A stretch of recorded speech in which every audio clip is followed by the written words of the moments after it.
शुरुआत 1 मिनट एक खबर से। आज प्रधानमंत्री मोदी पुडुचेरी के दौरे पर जाएंगे, जहां वो कई विकास परियोजनाओं का लोकार्पण करेंगे।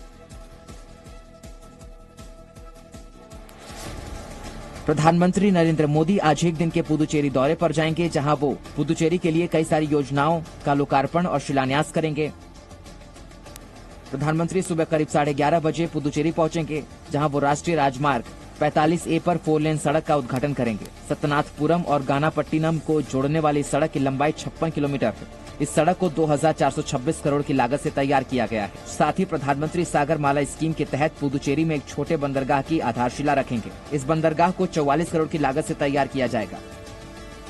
इसके बाद प्रधानमंत्री जवाहरलाल स्नातकोत्तर चिकित्सा शिक्षा एवं अनुसंधान संस्थान में कई केंद्रीय योजनाओं का लोकार्पण भी करेंगे।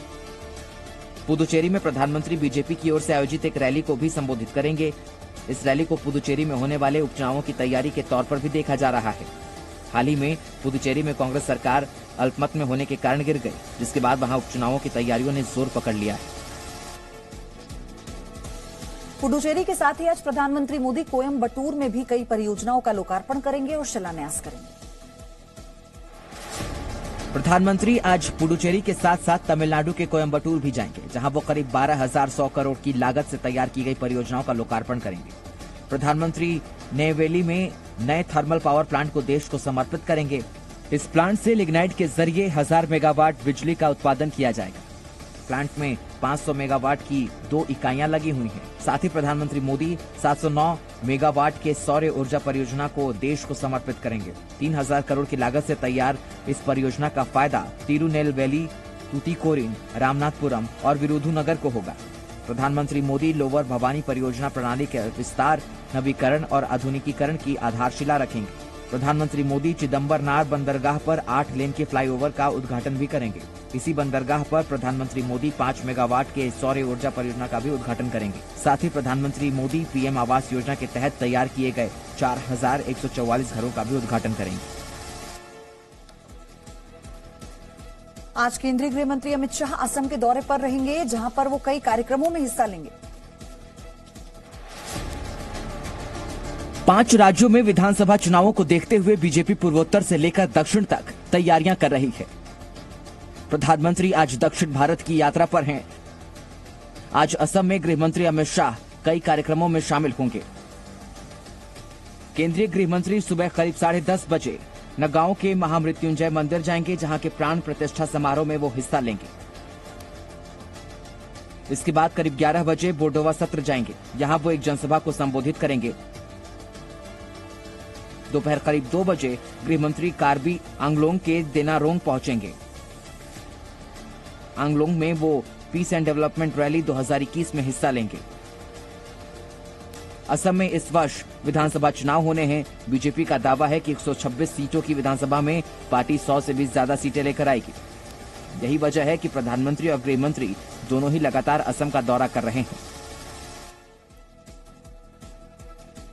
पश्चिम बंगाल में बीजेपी आज से लोखो सोनार बंगाल मुहिम की शुरुआत करने जा रही है। 1 मिनट में खबर देखिए।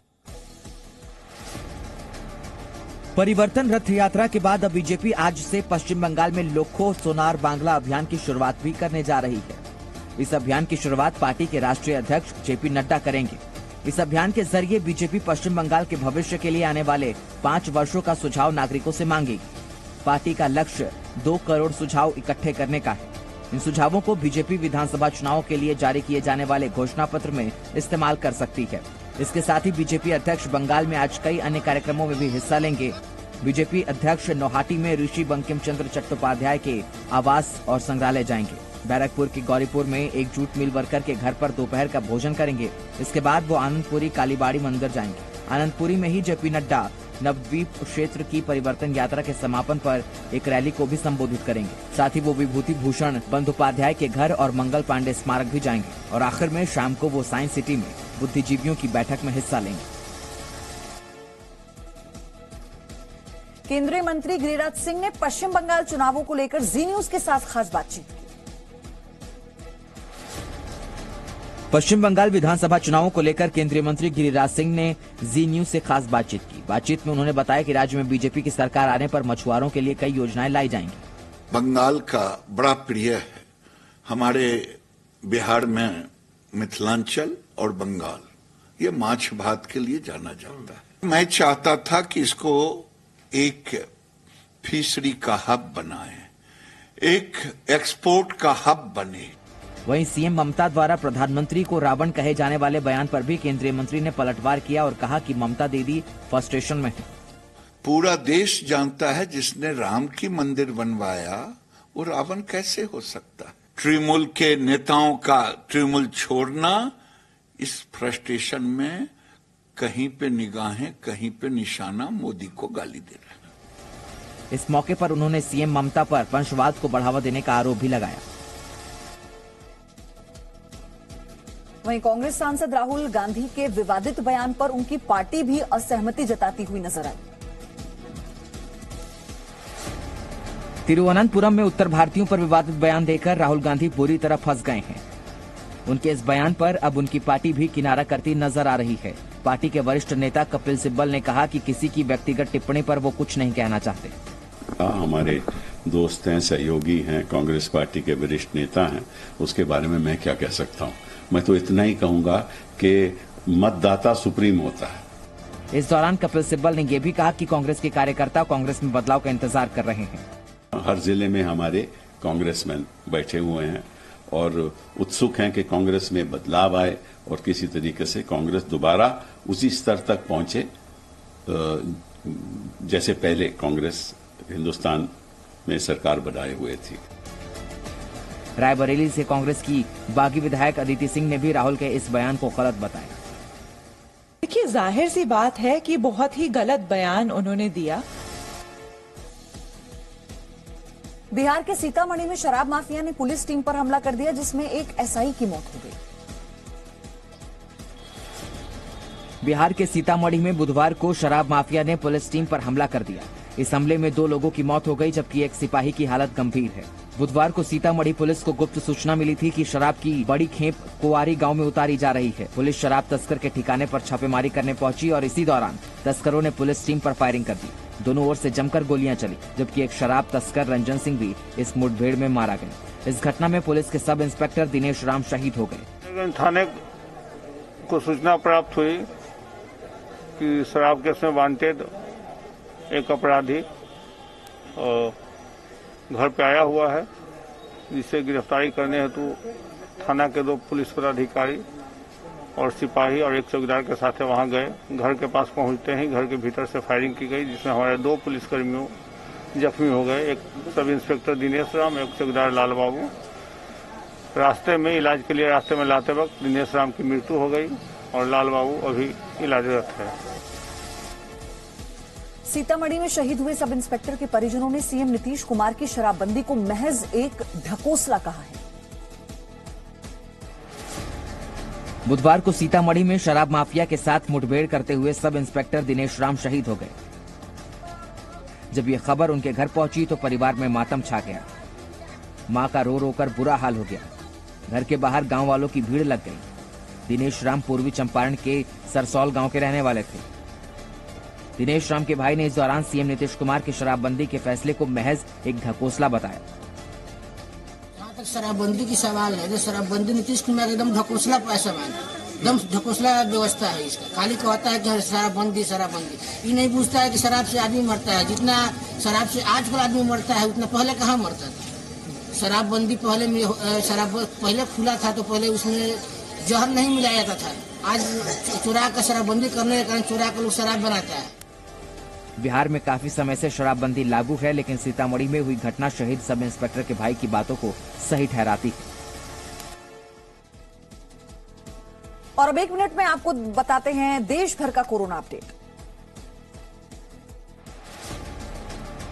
देश में कोरोना के नए मामलों में बुधवार को एक बार फिर उछाल देखा गया। पिछले 24 घंटे में देश में 13,742 नए मामले सामने आए, जबकि इस दौरान 104 मरीजों की कोरोना से मौत हो गई। वहीं पिछले 24 घंटे में 14,037 लोग इलाज के बाद ठीक हो गए। भारत में कोरोना के कुल 1,10,30,176 मामले सामने आ चुके हैं। इनमें से कुल 1,07,26,702 लोग ठीक हो चुके हैं।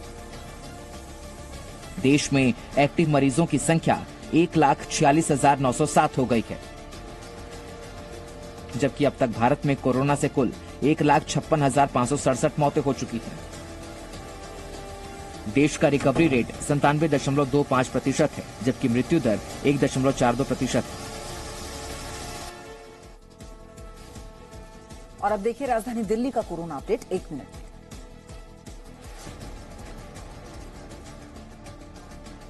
दिल्ली में भी कोरोना के नए मामलों में बड़ा उछाल देखा गया।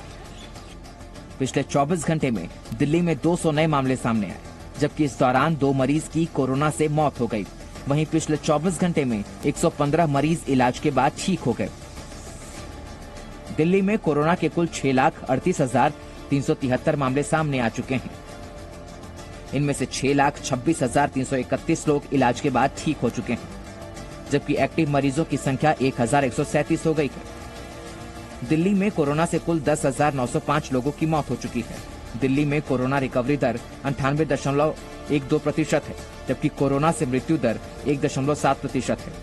अब तक दिल्ली में कुल 1,21,28,667 टेस्ट किए जा चुके हैं, जिनमें 56,168 टेस्ट पिछले 24 घंटे में हुए हैं।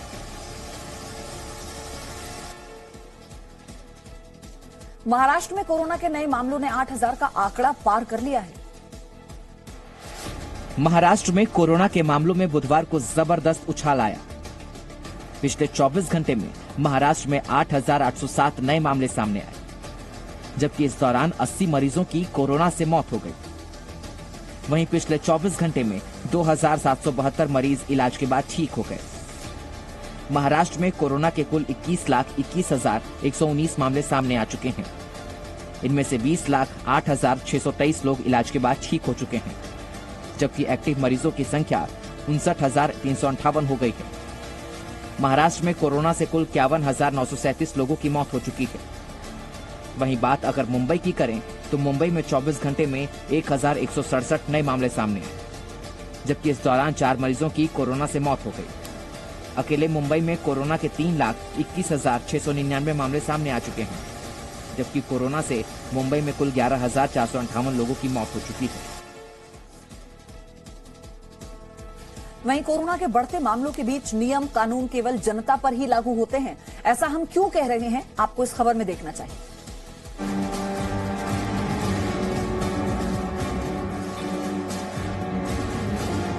इन तस्वीरों को देखिए। ये तस्वीरें हैं मध्य प्रदेश विधानसभा की, जहां विधायक जी खुद बिना मास्क के बड़े आराम से घूम रहे हैं। लगातार कोरोना के केसेस बढ़ते जा रहे हैं और इस समय विधानसभा का सत्र चल रहा है, लेकिन विधायकों की भी लापरवाही देखने को मिल रही है। तमाम ऐसे विधायक हैं जो कि बिना मास्क के ही प्रोसीडिंग्स में पहुंच रहे हैं, विधानसभा की प्रोसीडिंग्स में पहुंच रहे हैं। अब जरा मनासा विधानसभा से विधायक अनिरुद्ध माधव मारू को देखिए। न मास्क न सोशल डिस्टेंसिंग। जब उनसे मास्क को लेकर सवाल किया गया तो उनसे जवाब देते नहीं बना। ऐसे कई विधायक हैं जो बिना मास्क के ही विधानसभा सत्र में शामिल हो रहे हैं, और जब उनसे मास्क को लेकर सवाल किया गया तो उनके जवाब बेहद अजीबोगरीब थे। मुझे अभी कोरोना हुआ है, इसलिए अभी थोड़ा मैं फ्री हूँ इस बात से। मुझसे किसी को नहीं होगा, हो सकता है दूसरे से भी अभी मुझे 3 महीने तो नहीं होगा। Presenting B News app, available on Google Play and App Store. Download it now.